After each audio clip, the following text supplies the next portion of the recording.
میرے حضور نے 3 چیزیں قسم کر کے کہی، اگر کوئی شخص کسی کو معاف کر دیتا ہے تو اس کی عزت کم نہیں ہوگی، میں محمد اللہ کی قسم اٹھاتا ہوں۔ دوسری بات میرے حضور نے فرمائی کہ جو شخص مانگنے لگ جاتا ہے، سوال کا دروازہ کھول لیتا ہے، اللہ اس کے لیے محتاجی کا دروازہ کھول دیتا ہے، اس کی کبھی کمی پوری نہیں ہوتی۔ اور تیسری بات میرے حضور نے قسم کر کے کہی، ما نقص مال عبد من صدقہ، کہا میں اللہ کی قسم اٹھا کے کہتا ہوں کہ صدقے سے مال کم نہیں ہوتا، صدقے سے مال گھٹتا نہیں ہے۔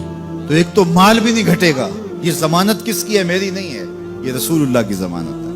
ایک تو مال بھی کم نہیں ہوگا، اور دوسرا یہ ہے کہ حب دولت ختم ہوگی۔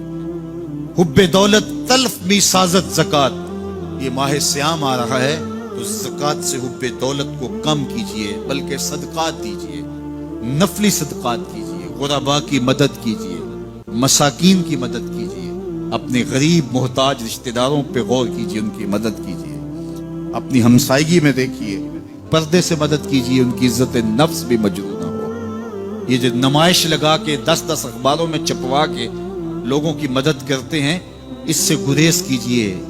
کبھی سوچیں کہ اگر آج کسی کی بیٹی لائن میں کھڑی ہے تو کل اگر یہ مرحلہ میری بیٹی کے لیے آ جائے تو پھر میرا مزاج کیا ہوگا؟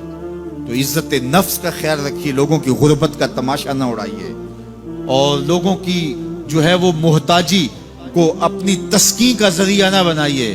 یہ تو اللہ نے تمہیں دیا اور انہیں نہیں دیا، اور وہ آزمائش کی گھڑی میں کھڑے ہیں، تم ان کے ساتھ کھڑے ہو جاؤ۔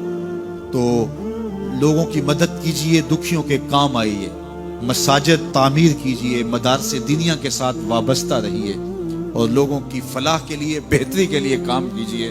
اللہ نے آپ کو دیا ہے، یہ مال یہاں رہ جانا ہے۔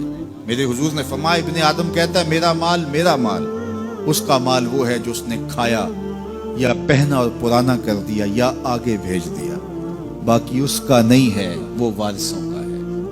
مرتے ہی ورثہ بن جائے گا، مرتے ہی ترکہ بن جائے گا۔ کفن بھی میلا نہیں ہونے دیں گے کہ بعض اولادیں تو بانٹ لیتی ہیں۔ اللہ اکبر، وہ گھر جو ان کے لیے بنایا تھا، ایک رات بھی تجھے اس گھر میں رکھنے کے لیے تیار نہیں ہو گیا۔ آج تیرا نام چھن گیا۔ آج کوئی یہ نہیں کہتا کہ پیچھے اس امام کے اور حاضر اس چودھری صاحب کے، حاضر اس میت کے۔ آج تو ڈیڈ باڈی بن گیا، آج تو میت بن گیا۔ آج خان صاحب، ملک صاحب، چودھری صاحب، پیر صاحب، مفتی صاحب، تیرے سارے ٹائٹل چھین لیے گئے۔ آج تیرا لباس بھی پھاڑ کے اتارا ہے، آج تیرے انگوٹھے باندھ دیے گئے ہیں، ناک میں روئی ٹھونس دی گئی ہے۔ آج تو غسال کے رحم و کرم پہ ہیں، وہ تجھے ادھر الٹ دے یا ادھر پلٹ دے۔ اب تیرے پاس کوئی اختیار ہی باقی نہیں رہا۔ میاں صاحب بولے، جاندی واری ڈرونا بنے ہو تے ہاتھ نہ لاندے ڈرتے۔